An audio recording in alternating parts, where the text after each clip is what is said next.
ଆପଣଙ୍କ ଖୁସିରେ କାହାର ନଜର ଲାଗିବା। ଯେତେବେଳେ ଆପଣ ଖୁସିରେ ଥାନ୍ତି ସେତେବେଳେ ଅନ୍ୟମାନେ ଆପଣଙ୍କୁ ଦେଖି ଜେଲସ୍ ଫିଲ୍ କରୁଥିବେ, ତେବେ ସେହିଠାରେ ଆପଣଙ୍କୁ ନଜର ଲାଗିଯାଏ ଆଉ ଏହାକୁ ନଜର ଦୋଷ କୁହନ୍ତି। ତେବେ ଏସବୁରୁ ନିଜକୁ ପ୍ରୋଟେକ୍ଟ କରି ରଖିବା ପାଇଁ ଚାହୁଁଥିଲେ ପିନ୍ଧନ୍ତୁ ଏହି କ୍ରିଷ୍ଟାଲ। ଏହା ହେଉଛି ସୁଲେମାନି କ୍ରିଷ୍ଟାଲ ବ୍ରେସଲେଟ୍। ଏହାକୁ ଆପଣ ନିଜ ହାତରେ ଧାରଣ କରିପାରିବେ କିମ୍ବା ଆପଣ ଚାହିଁଲେ ଏହାକୁ ଆଜ୍ ଏ ଫିଙ୍ଗରିଂ କରି ମଧ୍ୟ ୟୁଜ୍ କରିପାରିବେ। ଯଦି ଆପଣଙ୍କ ଉପରେ କୌଣସି ତନ୍ତ୍ର ବିଦ୍ୟା ହୋଇଛି ଆଉ ଏହା ଆପଣ ଜାଣି ନାହାନ୍ତି ତାହେଲେ ମଧ୍ୟ ଏହି ବ୍ରେସଲେଟ୍ ଆପଣଙ୍କୁ ସେ ସବୁ ଜିନିଷରୁ ପ୍ରୋଟେକ୍ଟ କରି ରଖିବ ଆଉ ଆପଣଙ୍କର ସେଲ୍ଫ କନଫିଡେନ୍ସକୁ ମଧ୍ୟ ବଢାଇବ ଏହି ସୁଲେମାନି କ୍ରିଷ୍ଟାଲ ବ୍ରେସଲେଟ୍। କର୍ମକ୍ଷେତ୍ରରେ ଏବଂ ଶିକ୍ଷାରେ ମଧ୍ୟ ଏହା ଆପଣଙ୍କୁ ସଫଳତା ପ୍ରଦାନ କରିବ।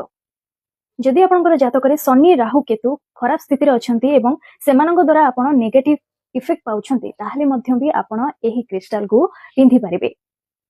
ତେବେ ଯଦି ଆପଣଙ୍କୁ ଏହି କ୍ରିଷ୍ଟାଲ ଦରକାର ତାହେଲେ ଆମକୁ ପର୍ସନାଲି DM କରନ୍ତୁ କିମ୍ବା ତଳେ ଦିଆଯାଇଥିବା କଣ୍ଟାକ୍ଟ ନମ୍ବରରେ ଆମ ସହ କଣ୍ଟାକ୍ଟ କରନ୍ତୁ।